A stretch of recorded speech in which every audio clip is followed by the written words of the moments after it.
नमस्कार, मी निलेश गिरे पुन्हा एकदा सर्व विद्यार्थी मित्रमैत्रिणींचं माझ्या एका नवीन यूट्यूब व्हिडिओमध्ये खूप खूप स्वागत करतो। तर मित्रांनो, आपण आपल्या विज्ञान आणि तंत्रज्ञान भाग 2च्या प्रकरण 4 ज्याचं नाव आहे पर्यावरणीय व्यवस्थापन या प्रकरणाला सुरुवात केलेली असून या प्रकरणाशी संबंधित आपले 2 लेक्चर या अगोदरच पूर्ण झालेले आहेत।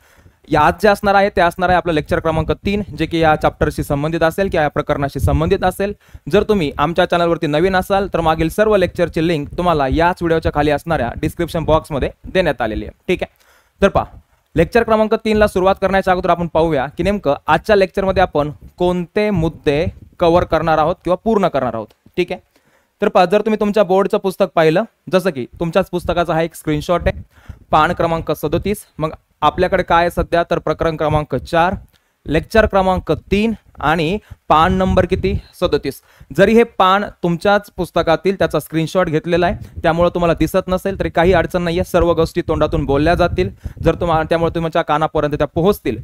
मग जरी वाटतच असेल की गोष्टी आम्हाला क्लिअर दिसत नाहीत, क्लिअर पाहायचंय, तर तुम्ही याच व्हिडिओला क्वालिटीचा जो ऑप्शन असतो तुम्ही तो पाहू चेक करू शकतात, क्वालिटीचा ऑप्शन वाढवू शकतात, त्यामध्ये तुम्हाला गोष्टी क्लिअर दिसतील। परंतु क्लिअर दिसेल अशा पद्धतीने त्याला ॲडजस्ट केलेलं आहे, पण तरीही प्रॉब्लेम येत असेल तर तुम्ही व्हिडिओ क्वालिटी वाढवून त्याला पाहण्याचा प्रयत्न करू शकतात। आणि त्यानंतरही दिसत नसेलच तर काय करायचंय, फक्त लक्ष द्यायचंय, ऐकायचंय, सर्व गोष्टी पुस्तकातल्या, आता कुठलीही गोष्ट पुस्तकाच्या बाहेरचं नाहीये, 100% गोष्टी समजणार याची काय देतो मी गॅरंटी। ठीक आहे, तर पहा, आज असणार आहे याला हे शिकण्यासाठी किंवा हा मुद्दा शिकण्यासाठी मी काही छोट्या छोट्या स्लाइड्स बनवलेल्या आहेत ज्याच्यावरती आपण काही प्रश्न पण आहेत त्यांची आपल्याला काही उत्तरं पण मिळणार आहेत। ठीक आहे, तर पाहूया की आज नेमकं आपण काय कव्हर करणार आहेत।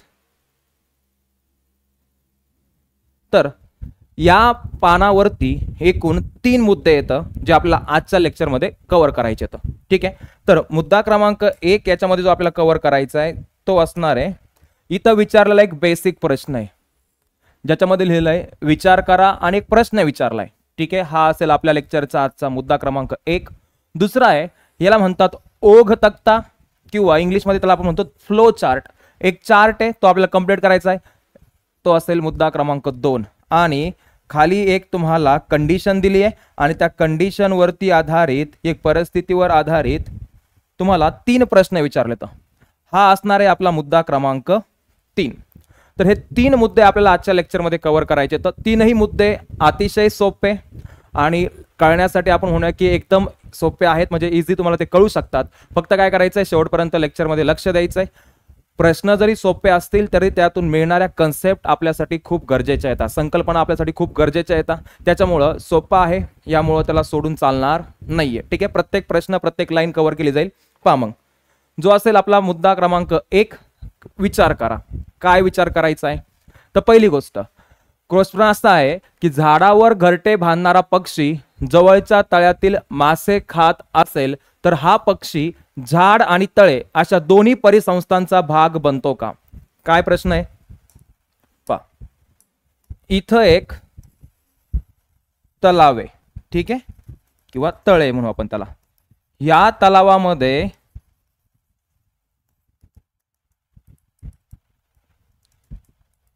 ह्या तलावाच्या बाजूला एक झाड आहे आणि त्या झाडावरती एक पक्षी राहतोय। ठीक आहे, इथं एक असं झाड आहे ज्या झाडावरती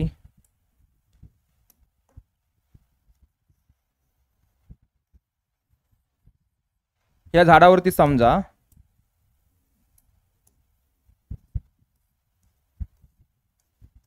एक पक्षी राहतोय। आता घाईघाईत काढतोय त्यामुळे तो पक्षी दिसेल का नाही गॅरंटी नाही, पण मी तिथे लिहितो फक्त की तो पक्षीचे समजून घ्यायचंय।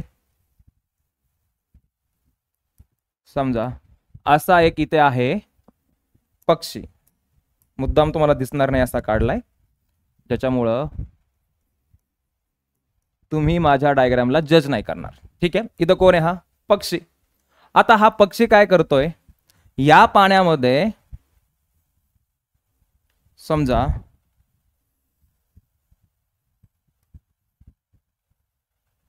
असे काही मासे राहत आहेत, काही छोटे मासे आहेत,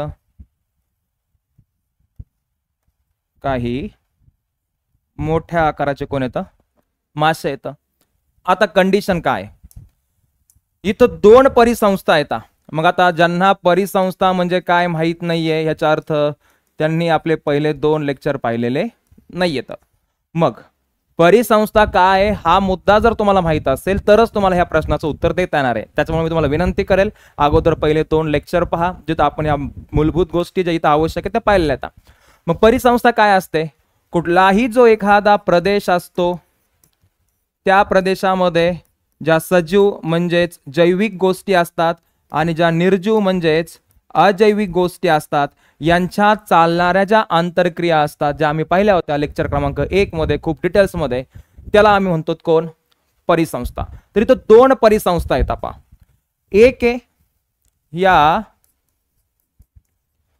तलावाची परिसंस्था, दुसरी आहे या एका झाडाची पण स्वतःची कोण असू शकते? परिसंस्था. मग ही आहे या एका झाडाची परिसंस्था. कशी असू शकते? तर पहा, इथं पण जैविक घटक येतं, अजैविक घटक येतं. इथं पण जैविक घटक असतील आणि कोण असतील? अजैविक घटक. जसं की समजा या तलावात काय चालू आहे, या तलावामध्ये आपण असं म्हणूया की छोट्या छोट्या वनस्पती येतात किंवा थोड्या वेळासाठी असं समजूया की शैवाल आहे. त्या शैवालाला काही कीटक खातायत. कीटकांना काही छोटे मासे खातायत आणि त्यांना काही मोठे मासे खातायत. ठीक आहे. आता ही कोण झाली? तलावामध्ये एका सजीवाची दुसऱ्याची, दुसऱ्याशी तिसऱ्याशी, तिसऱ्याशी चौथ्याशी म्हणजेच सजीवांशी एकमेकात कोण चालली आहे? आंतरक्रिया. पण हे मासे त्यांच्या बाजूला असणारं जे पाणी आहे त्या पाण्यासोबत पण आंतरक्रिया करतायत. पाण्यातून त्यांना ऑक्सिजन मिळतोय, पाण्यामध्ये स्वतःचा CO2 टाकतायत किंवा कार्बन डायऑक्साईड टाकतायत. म्हणजेच पाण्याच्या बाजूला जे मासे म्हणजे सजीवांच्या बाजूला जो कोणता घटक आहे? निर्जीव. त्यांच्यासोबत पण कोण चालली? त्यांची आंतरक्रिया. म्हणजे तलाव एक कोण झाली? परिसंस्था. तसंच समजा झाडाची पण एक परिसंस्था असू शकते. जसं की झाड आहे, झाडाच्या पानाला छोटे छोटे कोण खातायत? कीटक. आणि या कीटकाला खायला तिथं वेगवेगळे कोण येतं? पक्षी. मग झाडाचं पान सजीव आहे, त्याच्यानंतर कीटक म्हणजे पानात आणि कीटकात म्हणजे झाडात आणि कीटकामध्ये कोण झाली? आंतरक्रिया. अन्न साखळीसाठी, पोषणासाठी. मग ती झाली सजीवामध्ये होणारी आंतरक्रिया. पण याच झाडाची खाली असणाऱ्या मातीसोबत कोण चालू आहे? आंतरक्रिया. मग माती कोण झाली? निर्जीव. याच मातीमधून ते पाणी शोषतंय, मग पाणी कोण झालं? निर्जीव. इथूनच आपण म्हणूया की ते सूर्यप्रकाश घेतंय, तर मग सूर्यप्रकाश कोण झालं? निर्जीव. म्हणजेच सजीवांसोबत तर आंतरक्रिया आहे, पण सजीव आणि निर्जीव घटकांमध्ये पण कोण चालू आहे? आंतरक्रिया. हेच कीटक ऑक्सिजन घेतायत, मग त्यांची हवेसोबत आंतरक्रिया चालू आहे. हेच आपण म्हणूया की स्वतःचा CO2 टाकतायत, म्हणजे त्यांची हवेसोबत आंतरक्रिया चालू आहे. हेच पाण्याचा वापर करतायत. मग सजीव आणि निर्जीव यांची जी आंतरक्रिया चालू असते यांच्यामध्ये जे आपण म्हणूया की वेगवेगळ्या प्रकारच्या इंटरॅक्शन चालू असतात इंग्रजीमध्ये एखाद्या भागामध्ये, त्याला म्हणतात ती झाली त्या भागाची कोण? परिसंस्था. मग ही झाली एका झाडाची परिसंस्था आणि कोण झाली? तलावाची परिसंस्था. आता प्रश्न असा आहे की हा पक्षी येतो आणि या तलावातील कोणाला खातोय? माशांना खातोय. ठीक आहे. हा पक्षी इथे याच झाडावरच्या कोणाला खातोय? कीटकांना पण खातोय. मग जो पक्षी तलावा शेजारी असणाऱ्या झाडावरती राहतोय तो पक्षी तलावातील मासे खातोय, तर तो पक्षी तलाव आणि आपण म्हणू की झाड या दोन्ही परिसंस्था भाग असू शकतो का? असणार आहे. का?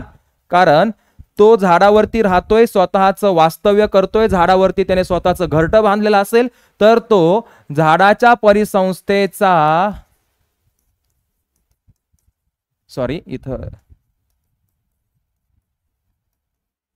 अविभाज्य भाग आहे. ठीक आहे. झाडाच्या परिसंस्था कोण झाला? तो अविभाज्य भाग. म्हणजेच तो त्या परिसंस्थेचा सुद्धा भाग आहे, तिथल्या सुद्धा अन्न साखळीमध्ये तो काय होऊ शकतो? समाविष्ट होऊ शकतो, सहभागी होऊ शकतो. तसंच जर तो या तलावामधल्या माशांना खातोय तर मग तलावामध्ये चालणारी ही जी अन्न साखळी आहे तर या अन्न साखळीमध्ये तो पण जोडला गेलाय. मग अन्न साखळीच्या माध्यमातून तो कोणत्या परिसंस्थेशी जोडला गेलाय? तलावाच्या परिसंस्थेशी. म्हणजे तो दोन्ही तलाव आपण दोन्ही परिसंस्थेचा कोण आहे भाग आहे. मग काय प्रश्न विचारला होता, तलावाच्या बाजूला एक झाड आहे, झाडावरती पक्षी राहतोय आणि तो पक्षी तलावामधील मासे खातोय. तर तो पक्षी झाडाची परिसंस्था आणि तलावाची परिसंस्था दोघांचा भाग होऊ शकतो का? होऊ शकतो, कारण तो झाडावरती राहतोय, झाडावरती वास्तव्यास आहे, तर तिथं स्वतःचे घरटे बांधतोय, तिथं पण तो अन्न साखळीमध्ये सहभागी असू शकतो. तर झाडाच्याही परिसंस्थेचा भाग आहे. आणि जर तो तलावातील मासे खातोय तर अन्न साखळीच्या माध्यमातून तो तलावाच्या परिसंस्थेला सुद्धा जोडला गेलाय. ठीक आहे, तर मग पहा इथपर्यंत झाला पहिला प्रश्न. आता पुढे हा तक्ता पूर्ण करायचा आहे. तक्त्यामध्ये काय खूप बेसिक गोष्टी विचारल्या जातात, मूलभूत गोष्टी विचारल्या जातात. जर प्रकरण क्रमांक 1 मध्ये परिसंस्था म्हणजे काय हे पाहिलं असेल तर आपण अगदी सोप्या पद्धतीने तुम्ही त्याला पाहू शकतात. ठीक आहे, मग पहा अगोदर काय विचारलंय, परिसंस्था. इथं लिहिलंय अजैविक घटक. तर आपल्याला माहिती आहे परिसंस्था म्हणजे काय असतं, तर पृथ्वीवरचा कुठलाही भाग, पृथ्वीवरचा कुठलाही प्रदेश, त्या प्रदेशामध्ये असणारे जैविक घटक, त्या प्रदेशामध्ये असणारे अजैविक घटक. ठीक आहे, मग जैविक घटकाची दुसऱ्या जैविक घटकासोबत समजा झाड आहे, झाडाला समजा गवत आहे, गवताला खाल्लं नाक तोड्याने, तर दोघं सजीव आहेत. सजीवाची पण काय चालू असते आंतरक्रिया, पण सजीवाची निर्जीवासोबत पण कोण चालू असते आंतरक्रिया. मग एखाद्या प्रदेशात जे जैविक घटक आहेत, जे अजैविक घटक आहेत, त्यांच्या एकमेकांसोबत ज्या आंतरक्रिया चालू असतात त्यालाच तर आपण काय म्हणतो परिसंस्था. ठीक आहे, मग काय कळलं की परिसंस्थेचे 2 घटक असतात, जैविक आणि कोण अजैविक. मग पहिलं उत्तर आपल्याला मिळालं की परिसंस्थेचे 2 घटक असतात, एकाला आम्ही म्हणतो अजैविक घटक, तर दुसरे आमचे असतात कोणते घटक जैविक घटक. आता प्रश्न आहे अजैविक घटकामध्ये सुद्धा कोण असू शकतं, तर अजैविक घटकामध्ये असू शकतात काही भौतिक घटक. ठीक आहे, आणि काही असू शकतात इथं भौतिकचा मिनिंग आहे इंग्लिशमध्ये आपण त्याला म्हणतो काही असू शकतात फिजिकल फॅक्टर, आणि इकडे आपण त्याला म्हणत असतो इंग्लिशमध्येच काही असू शकतात केमिकल फॅक्टर. आता मग केमिकल फॅक्टरचा मिनिंग आहे काही असू शकतात कोणते घटक रासायनिक घटक. ठीक आहे, मग अजैविक घटकामध्ये काही भौतिक घटक आणि काही कोण असतील रासायनिक घटक. आता पाहूया की नेमकं भौतिक घटक आणि रासायनिक घटक म्हणजे काय. समजा आपल्या बाजूला थोड्या वेळासाठी सजीव कोण कोण येतं, तर आपल्या बाजूला आहेत वनस्पती, आपल्या बाजूला आहेत आपल्यासारखेच इतर प्राणी, आपल्या बाजूला आहेत छोट्या आकाराचे उघड्या डोळ्याने न दिसणारे कोण सूक्ष्मजीव. हे कोण झाले, सॉरी चुकीचं लिहिलं, हे पाहिजे होतं आपल्याला जैविक मध्ये. ठीक आहे, हे आपल्या बाजूचे कोण येतं जैविक घटक, आणि दुसरे कोण आहेत आपल्या बाजूला अजैविक घटक. जैविक घटकामध्ये कोण आलं, स्वतःचं अन्न बनवणाऱ्या वनस्पती, त्यांचं अन्न खाणारे प्राणी, यांच्यापैकी कोणी पण जर संपलं तर त्याचं विघटन करणारे सूक्ष्मजीव किंवा अपघटक, किंवा त्यांनाच म्हणतात कोण आले विघटक. ठीक आहे, मग आता अजैविक घटकात कोण आहे आपल्या बाजूला, तर अजैविक घटकामध्ये आपल्या बाजूला आहे पाणी, आपल्या बाजूला आहे हवा, माती म्हणजे मृदा, आपल्या बाजूला आहे सूर्यप्रकाश, आपल्या बाजूला आहेत वेगवेगळ्या प्रकारचे खनिजे. ठीक आहे, याच्या व्यतिरिक्त अजून अजैविक कोण आहे आपल्या बाजूला, तर अजैविक म्हणून आपल्या शरीराचं पोषण करू शकतात असे वेगवेगळे पोषण तत्वे किंवा पोषक तत्वे म्हणू शकतो आपण त्याला, किंवा याच्या व्यतिरिक्त वेगवेगळे मिनरल्स किंवा ज्याला आपण म्हणतो वेगवेगळ्या क्षारता किंवा क्षार आपल्याला पाहायला मिळतील. हे जे आहेत हे आपल्या बाजूला असणारे सगळे कोण येतं अजैविक घटक. पण त्याच्यापैकी हे जे येतं हे झाले भौतिक घटक, आणि हे जे येतं ते कोण झाले रासायनिक घटक. ठीक आहे, मग पहा परिसंस्थेचे 2 घटक अजैविक आणि कोण जैविक. अजैविक मध्ये भौतिक आणि दुसरे कोण रासायनिक. भौतिक मध्ये हवा, पाणी, बाष्प, खनिजे, मृदा, सूर्यप्रकाश आले. तर मग रासायनिक घटकांमध्ये आपल्या शरीराचं पोषण करण्यासाठी जसं की प्रथिने येतं म्हणजे प्रोटीन्स आपल्या शरीराचं पोषण करतात. कर्बोदके म्हणजे कार्बोहायड्रेट्स, स्निग्ध पदार्थ ज्याला आपण लिपिड्स वगैरे म्हणतो इंग्लिशमध्ये, हे असे पदार्थ आहेत की ज्याच्यामुळे आपल्या शरीराचं काय होऊ शकतं, पोषण. तर मग रासायनिक घटकामध्ये काही आले पोषक तत्वे किंवा पोषण तत्वे आणि काही आले वेगवेगळ्या प्रकारचे मिनरल्स वगैरे, ज्याला क्षार किंवा क्षारता किंवा मिनरल्स आयन्स असं आपण इंग्लिशमध्ये म्हणतो. असे इत्यादी घटक हे कशामध्ये आले, रासायनिक मध्ये. आता प्रश्न आहे की रासायनिकचे परत दोन प्रकार असतात. काही असतात इंग्लिशच्या भाषेमध्ये इनऑर्गॅनिक आणि काही असतात ऑर्गॅनिक. मग ठीक आहे, इनऑर्गॅनिक म्हणजे कोणते पदार्थ, असेंद्रिय. तर ऑर्गॅनिकचा मिनिंग असतो, ऑर्गॅनिक म्हणजे सेंद्रिय. ह्याचा अर्थ ज्याच्या आतमध्ये दोन प्रकार परत दिले. तर एक सेंद्रिय. सेंद्रिय म्हणजे काय, जिथं कार्बन वगैरे असतो किंवा कार्बन आणि हायड्रोजन ज्यांच्यामध्ये असतो, ज्यांच्यात कार्बन हायड्रोजन बंध असतो, असे जे घटक असतात त्यांना म्हणतात सेंद्रिय. बाकीचे जे आहेत त्याला म्हणतात असेंद्रिय. इंग्लिशमध्ये याला म्हणतात ऑर्गॅनिक आणि याला म्हणतात इनऑर्गॅनिक. ठीक आहे. मग समजा तुमच्या बाजूला प्रोटीन आहेत म्हणजे कोण, प्रथिने. तुमच्या बाजूला कार्बोहायड्रेट आहेत म्हणजे कोण, कर्बोदके. तुमच्या बाजूला स्निग्ध पदार्थ येतं लिपिड्स. तर यांच्या सगळ्यांमध्ये तुम्हाला कार्बन हायड्रोजन बॉन्ड बंध वगैरे पाहायला मिळतो. म्हणजे हे सगळे कोणते पदार्थ येतं, सेंद्रिय. पण बाकी तुमच्या बाजूला एकटा कार्बन आहे, हायड्रोजन आहे, ऑक्सिजन आहे, नायट्रोजन आहे, फॉस्फरस आहे, पोटॅशियम आहे, हायड्रोजन आहे किंवा मॅग्नेशियम आहे किंवा मॅग्नीज आहे. हे जे सगळे येतं हे सगळे कोण येतं, असेंद्रिय घटक. ठीक आहे. तर मग पहा पहिल्यापासून परत काय झालं, परिसंस्थेमध्ये अजैविक घटक असतात. अजैविक घटकाचे दोन प्रकार असतात, भौतिक घटक आणि रासायनिक घटक.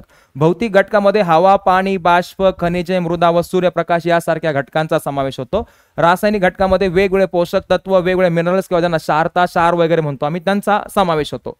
पण हे जे पोषक तत्वे किंवा क्षारता म्हणजे जे रासायनिक घटक असतात, हे रासायनिक घटक दोन प्रकारचे असतात. मग हे जे रासायनिक घटक दोन प्रकारचे असतात तर त्याचा एक कॅटेगरी असते असेंद्रिय म्हणजे इनऑर्गॅनिक आणि एक असते सेंद्रिय. मग असेंद्रिय मध्ये हायड्रोजन, ऑक्सिजन, नायट्रोजन, कॅल्शियम, लोह म्हणजे आयर्न म्हणतो आपण त्याला, सोडियम, पोटॅशियम हे असतात. ठीक आहे. इकडे कोण येतं, प्रथिने, कर्बोदके, स्निग्ध पदार्थ. हे झाले परिसंस्थामध्ये असणारे कोणते घटक, अजैविक घटक. याच्या व्यतिरिक्त काय आहे की दुसरे घटक असतात जैविक. मग या परत तिथं जैविक घटकाकडे. जैविक घटकामध्ये कोण आहे, वनस्पती. दुसरं कोण येतं, प्राणी. तिसरे कोण येतं, सूक्ष्मजीव. तर पहा तुमच्या बाजूला जैविक घटक म्हणजे वनस्पती येतात. तर वनस्पती स्वतःच अन्न स्वतः बनवतात, त्या स्वयंपोषी येतात कारण त्या कोण येतात, उत्पादक. उत्पादक, उपभोक्ता, विघटक. लेक्चर क्रमांक 1 पाहायचंय. ठीक आहे. पहा प्राणी कोण येतं, प्राणी स्वतःचं अन्न स्वतः बनवत नाहीत म्हणजे कोण येतं, परपोषी. मग उत्पादकाकडून अन्नाचा फायदा घेतात, मिळवतात म्हणजे कोण येतं, उपभोक्ता. यांच्यापैकी कोणाचाही मृत्यू झाला, वनस्पतीचा, वनस्पतीचे काही भाग तुटून पडले, प्राण्याचा मृत्यू झाला, त्याचं शरीर जमिनीवरती पडलं, तर त्यांच्या शरीराचं विघटन करण्यासाठी, त्यांच्या शरीरातले पोषक तत्वे मातीमध्ये मिसळण्यासाठी कोणाची गरज असते, ह्या अपघटकांची, विघटकांची, ज्याच्यामध्ये वेगवेगळे कोण येतात, सूक्ष्मजीव. ठीक आहे. मग त्याच्यामध्ये वेगवेगळे जीवाणू येतात, बुरशी येते, आपण पाहिलं होतं. मग असे वेगवेगळे प्रकार येतं आपल्या बाजूला असणाऱ्या कोणत्या घटकांचे, सजीव घटकांचे म्हणजे जैविक घटकांचे. मग परिसंस्थामध्ये जे जैविक घटक असतात त्यातले काही जण स्वतःचं अन्न स्वतः बनवणारे येतं आणि काही जण हे दुसऱ्यावर अवलंबून येतं, त्यांना काय म्हणायचं, परपोषी. मग हे स्वयंपोषी आहेत, काही जण कसे येतं, परपोषी. तर स्वयंपोषी म्हणजे कोण येतं, उत्पादक. आणि उत्पादक कोण असतात, तिथल्या हरित वनस्पती, ज्या हिरव्या वनस्पती येतात त्या कोण झाल्या, उत्पादक. त्या कोण झाल्या, स्वयंपोषी. परपोषी मध्ये कोण आले, यांच्याकडून अन्न खाणारे प्राणी आणि यांच्यापैकी कोणाचाही मृत्यू झाला तर त्यांची विल्हेवाट लावणारे कोण आले, विघटक. ठीक आहे. मग समजा उत्पादक मध्ये वनस्पती आल्या. पाहता उत्पादक दुसरा प्रकार असतो, उत्पादकाला खाणारे, त्याच्याकडून अन्न मिळवणारे कोण असतात, उपभोक्ता. म्हणजेच हे सगळे असतात, दुसऱ्याला खाणाऱ्याला आपण काय म्हणत असतो, भक्षक. हे कोण आहेत, सगळे भक्षक येतं. मग इथं काय पाहिजे होतं की परपोषीमध्ये आता पहा इथं वनस्पती येतात, समजा मी विघटकाचे तर उदाहरण लिहितो. परपोषी विघटक दुसऱ्यावरच अवलंबून येतं यांच्यावरतीच. मग ह्याच्यामध्ये समजा आले जीवाणू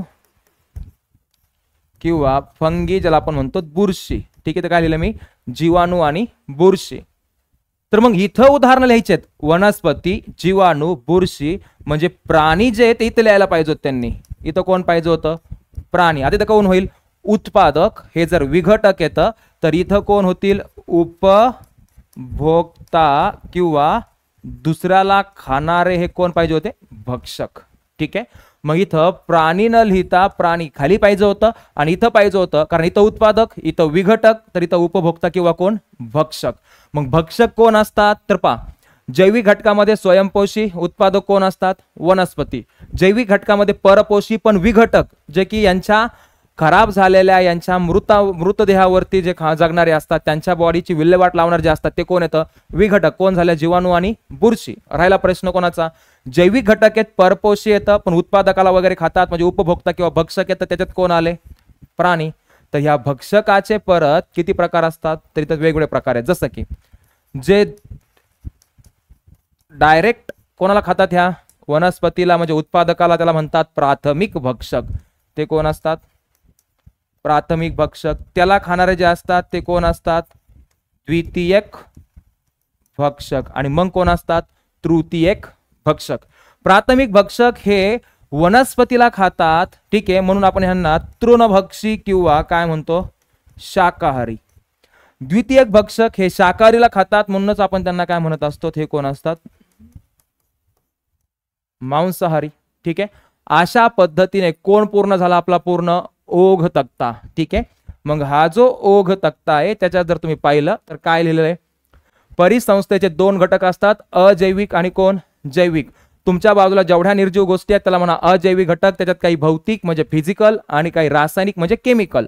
तर भौतिक घटकांचे हे उदाहरण आहेत, रासायनिक घटकांचे हे उदाहरण आहेत. पण रासायनिक घटक परत दोन प्रकारचे, असेंद्रिय आणि कोण, सेंद्रिय. तसंच जे जैविक घटक आहेत ते तीन प्रकारचे आहेत. एक अन्न, स्वतःचं अन्न बनवणारे, स्वयंपोषी म्हणजे वनस्पती, त्यांच्या अन्नावर जगणारे. परपोषी म्हणजे उपभोक्ता किंवा ते भक्षक सगळे, ठीक आहे, प्राणी. आणि तिसरे, वनस्पती किंवा कुठल्याही प्राण्याचा मृत्यू झाला तर त्याच्या शरीराची विल्हेवाट लावणारे अपघटक किंवा विघटक. ठीक आहे, मग पहा जैविक घटकामध्ये कोण कोण येतं, तर जैविक घटकामध्ये उत्पादक, उपभोक्ता किंवा भक्षक आणि कोण, विघटक. तर उत्पादक म्हणजेच कोण असतात, स्वयंपोषी. आणि दोघं दुसऱ्यावर डिपेंड आहेत, हे कोण झाले, परपोषी.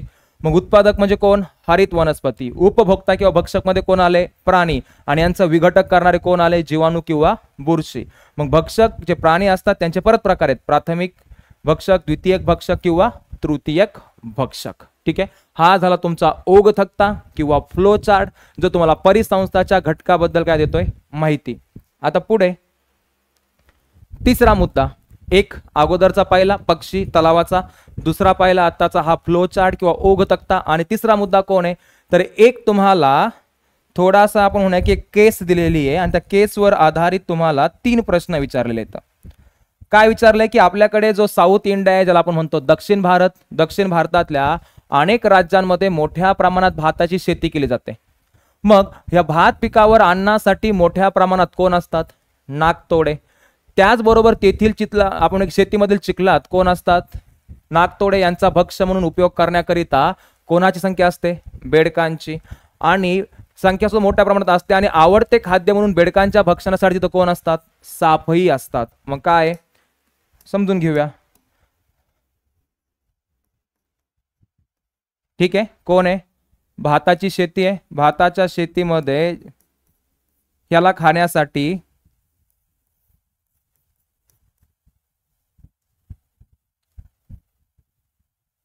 कोण असतात, नाकतोडे. ठीक आहे, नाकतोड्याला खाण्यासाठी तिथंच कोण असतात, बेडूक. आणि बेडकालाच खाण्यासाठी तिथंच कोण आढळतात सांगितलंय, साप. इथपर्यंत गोष्ट सांगितली. मग आपल्याला माहिती आहे की भाताचा जो ज्या वनस्पती येतात किंवा जे पीक आहे ते कोण झालं तिथं, उत्पादक. ठीक आहे, स्वयंपोषी. हे बाकीचे जे तिथं, हे सगळे तिथं झाले यांच्याकडच्या अन्नाचा फायदा घेणारे, मिळवणारे, त्याच्यावर आधार असणारे कोण? उपभोक्ता, ज्याला इंग्लिशमध्ये म्हणतात कंझ्युमर, याला म्हणतात प्रोड्युसर. काय झालं की भाताच्या पिकाला नाकतोडे खातायत, नाकतोड्याला बेडूक खातोय आणि बेडकाला खाण्यासाठी कोण सापडतायत? साप. तर ही झाली तिथं असणारी अन्न साखळी. मागच्या लेक्चरमध्ये खूप डिटेल पाहिलं आपण त्याला, अन्न साखळी. मग ह्याच्यामध्ये काय झालं की जर त्यांनी एक कंडिशन सांगितली, याच्यामध्ये काय आहे पहा, जो दुसऱ्याला खातो, ठीक आहे, तो असतो भक्षक. ज्याला खाल्लंय तो कोण झाला? भक्ष. मग जर समजा बेडूकच्या बाबतीत आपण पाहिलं, जर बेडूक कोणाला खात असेल? नाकतोड्याला, तर बेडूक कोण झाला? भक्षक. नाकतोडा कोण झाला? भक्ष. ठीक आहे. पण बेडकाला साप खातोय, तर आता साप बनला भक्षक आणि बेडूक कोण बनला? भक्ष. याच्यावरून काय कळतं? अन्न साखळीमध्ये जो सजीव एखाद्यासाठी भक्षक म्हणून काम करतोय, जसं की बेडूक नाकतोड्यासाठी भक्षक आहे, तर बेडूक स्वतः सापासाठी कोण आहे? भक्ष आहे. मग असा जो क्रम बनतो ह्यालाच आम्ही काय म्हणतो? अन्न साखळी. ठीक आहे. सजीवासजीवामध्ये आंतरक्रिया चालू आहे स्वतःच्या पोषणासाठी, अन्नासाठी. याच्यामध्ये काय झालं, जर अचानकपणे, म्हणजे पाहिलं तर हे सगळे भक्षकच आहेत, कारण नाकतोडा ह्याला खातोय, भक्षक झाला. बेडूक ह्याला खातोय, भक्षक. साप ह्याला खातोय, हे सगळे कोण येतं? भक्षक येतं. मग ह्या अन्न साखळीमध्ये जर यांची संख्या कमी झाली तर मग काय आहे पहा, जर अचानक तेथील बेडकांची संख्या कमी झाली तर, अचानकपणे तिथून बेडकांची संख्या पहा, तीनही प्रश्नांचे उत्तर इथं मी लिहून ठेवलेले आहेत, पण अगोदर जोपर्यंत एक्सप्लेनेशन होत नाही तोपर्यंत उत्तर कळणार नाही येतं. पहिला प्रश्न आहे, जर बेडकांची संख्या तिथून कमी झाली तर भाताच्या पिकावर काय परिणाम होईल? बेडूक हा भक्षक होता, बेडकाचा भक्षक कोण होता? नाकतोडा. नाकतोडा भाताच्या पिकाला खातोय, बरोबर आहे. मग बेडूक कमी झाल्यामुळं नाकतोड्याचा भक्षक उरलाच नाही. मग नाकतोड्याची संख्या, म्हणजे जे डायरेक्टली भाताच्या शेताला खाणारे कीटक होते, त्यांची संख्या खूप मोठ्या प्रमाणात वाढली. ठीक आहे. कारण अगोदर त्यांच्या संख्याला प्रमाणात ठेवण्यासाठी, त्यांच्या संख्येमध्ये संतुलन राखण्यासाठी कोण होते? बेडूक. जे यांची संख्या प्रमाणात ठेवायचे, म्हणून तिथं भाताच्या शेतीचं उत्पन्न त्या शेतकऱ्याला मिळत होतं. ठीक आहे, पीक मिळत होतं.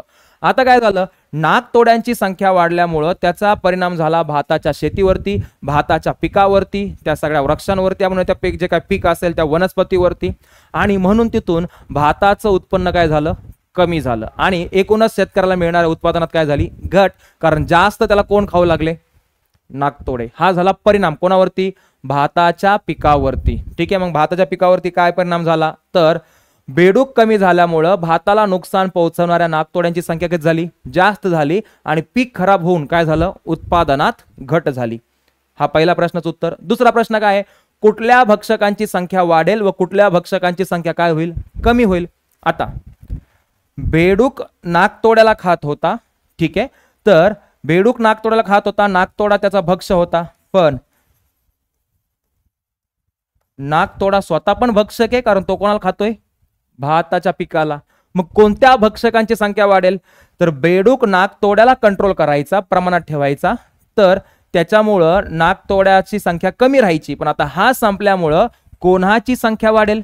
नाकतोड्यांची. पण हा संपल्यामुळं याला अन्न मिळणार नाही, म्हणून कोणाची संख्या कमी होईल? सापांची. ठीक आहे.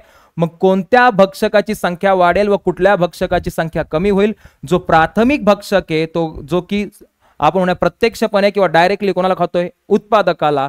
मग ह्या प्राथमिक भक्षकाची म्हणजे नाकतोड्याची संख्या वाढेल. आणि जो तृतीयक भक्षक आहे, जो की ह्या बेडकावरती म्हणजे द्वितीय भक्षावरती अवलंबून होता, त्याची संख्या काय होईल? कमी. मग ह्या अन्न साखळीमध्ये प्राथमिक भक्ष्याची संख्या वाढेल आणि तृतीय भक्ष्याची संख्या काय होईल? प्राथमिक भक्षकाची संख्या वाढेल आणि तृतीयक भक्षकाची संख्या काय होईल? कमी होईल. मग पहा उत्तर काय असेल आपलं? संख्या वाढणारे भक्षक कोण असतील? नाकतोडे. ठीक आहे. म्हणजेच कोणत्या भक्षकाची संख्या वाढेल? प्राथमिक भक्षकाची. आणि संख्या कमी कोणाची होईल? बेडकावर अवलंबून असणारे प्राणी, जसं की कोण? साप. मग तो या अन्न साखळीमध्ये कोणता भक्षक प्राणी तिथं भक्षक म्हणून काम करत होते? तर तो तिथला कोणता भक्षक आहे? तृतीयक भक्षक किंवा तृतीय भक्षक. ठीक आहे. आता पुढचा प्रश्न, एकंदरीत तेथील परिसंस्थेवर काय परिणाम होईल? तर काय परिणाम होणार आहे? पहिली गोष्ट, जर बेडूक कमी झाला तर हा तृतीयक भक्षक म्हणजे सापाची पण संख्या काय होणार? कमी होणार. नाकतोडे वाढले तर नाकतोडे भाताच्या पिकाला जास्त खाणार, म्हणून तिथल्या उत्पादकाची संख्या किंवा एकूणच जे उत्पादन आहे ते काय होणार? कमी होणार. मग हळूहळू उत्पादक संपणार. द्वितीय भक्षक तर अगोदरच संपलाय, त्याच्यावर अवलंबून असणारा तृतीय भक्षक पण संपलाय. काही काळानंतर जर उत्पादक कमी झाले, आपण म्हणूया की वनस्पती कमी झाल्या, तर ह्याची संख्या कितीही असून फायदा नाही, हा पण ऑटोमॅटिकलीच संपणार. म्हणजेच काही काळानंतर पूर्ण अन्न साखळी संपणार, अन्न साखळीचं पूर्ण संतुलन बिघडणार. आणखीन काय गोष्ट होणार की आपल्या पिकावरती खूप जास्त कीटक वाढलेत, जसं की कोण वाढलेत? नाकतोडे. हे पाहून शेतकरी खूप मोठ्या प्रमाणात कीटकनाशकांची फवारणी चालू करतील. कीटकनाशकांची फवारणी चालू केल्यामुळं यांची संख्या तर कमी होईल, पण हे सगळे रासायनिक कीटकनाशक जे असतात, केमिकल्स, हे मातीवरती पडतील, मातीचं प्रदूषण होईल, मातीची सुपीकता कमी होईल, पाण्यामध्ये मिसळले जातील, पाण्याचं प्रदूषण होईल, आणि या सगळ्याचा परिणाम तिथल्या इतर सजीवावरती पण होईल. एकंदरीत तिथल्या पूर्ण परिसंस्थेचं म्हणजे सजीव निर्जीव सगळ्या घटकांचं संतुलन बिघडेल आणि तिथली परिसंस्था बिघडेल. ठीक आहे, मग पहा उत्तर काय असेल? परिसंस्थेतील अन्न साखळीचे संतुलन बिघडेल. कीटकांची संख्या वाढल्यामुळे शेतकरी अधिक कीटकनाशकांचा वापर करतील. याचा परिणाम म्हणून माती, पाणी, इतर जीवावरही त्याचा काय होईल? परिणाम होईल. त्यामुळे संपूर्ण परिसंस्था धोक्यात येईल. ठीक आहे, एक दोन शब्द राहिलेत, परत सांगतो. परिसंस्थेतील अन्न साखळीचे काय बिघडेल? संतुलन. कीटकांची संख्या वाढल्यामुळे शेतकरी अधिक कीटकनाशकांचा काय करतील? वापर करतील. याचा परिणाम तिथल्या माती, पाणी आणि इतर जे काय येतं जीव, त्या जीवावरही होईल. त्यामुळे संपूर्ण परिसंस्था तिथले काय होऊन जाईल? धोक्यात. कारण सजीव घटकावरती परिणाम झालाच, पण माती, पाणी अशा निर्जीव घटकावरती पण परिणाम झाला. आणि सजीव निर्जीव म्हणजे जैविक आणि अजैविक पासूनच कोण बनते? परिसंस्था. म्हणजे पूर्ण परिसंस्थाच काय आली? धोक्यात आली. ठीक आहे, अशा पद्धतीने आपण म्हणूया की होतं आपलं आजचं लेक्चर, ज्या लेक्चरमध्ये आपण अतिशय महत्वाचे 3 मुद्दे, छोटेच पण इंटरेस्टिंग मुद्दे कव्हर केले. पहिला मुद्दा विचारला होता तलाव आणि आपण म्हणूया की त्या पक्षाच्या बाबतीत. दुसरा होता तो तुमचा ओघ तक्ता, त्याच्यात परिसंस्थेचे घटक विचारले होते, एकदम सोपा आहे. आणि तिसरा होता एक कंडिशन आणि त्या कंडिशनवर आधारित असणारे 3 प्रश्न, की परिसंस्था किंवा अन्न साखळी कधी धोक्यात येऊ शकते, कधी संपू शकते, कोणता भक्षक कधी कमी जास्त होऊ शकतो, हे तुमच्या बेसिक संकल्पना, मूलभूत संकल्पना टेस्ट करण्यासाठी किंवा चेक करण्यासाठी असणारे प्रश्न येतात. ठीक आहे, हे होतं तुमचं पान क्रमांक 37 वरचा मुद्दा. पान क्रमांक 37 वरतीच खाली एक मुद्दा चालू होतोय, पर्यावरण आणि परिसंस्था, जो की 38च्या अर्ध्या पानापर्यंत संपणार आहे, जो आपल्या पुढच्या लेक्चरचा मुद्दा असणार आहे. ठीक आहे, मग हे होतं आपलं लेक्चर क्रमांक 3. आशा करतो की लेक्चर क्रमांक 3 मध्ये शिकवलेले सगळे जे 3 मुद्दे येतात ते तुम्हाला क्लिअरली कळलं असतील. तर लेक्चरला लाईक करायचंय, आपल्या कॉमेंट बॉक्समध्ये तुमचं मत व्यक्त करायचंय. काही अडचण असेल, काही समजलं नसेल, माझ्याकडनं सांगताना काही चुकलं असेल तर नक्की कॉमेंट बॉक्समध्ये आपण म्हणूया की आपलं मत व्यक्त करा. आणि चॅनलला सबस्क्राईब केलेलं नसेल तर चॅनलला सबस्क्राईब करायचंय, आणि जर लेक्चर आवडलं असेल तर तुमच्या मित्रांनाही शेअर करायचंय. ठीक आहे, भेटूया लेक्चर क्रमांक 4 मध्ये. तोपर्यंत थांबतो. धन्यवाद.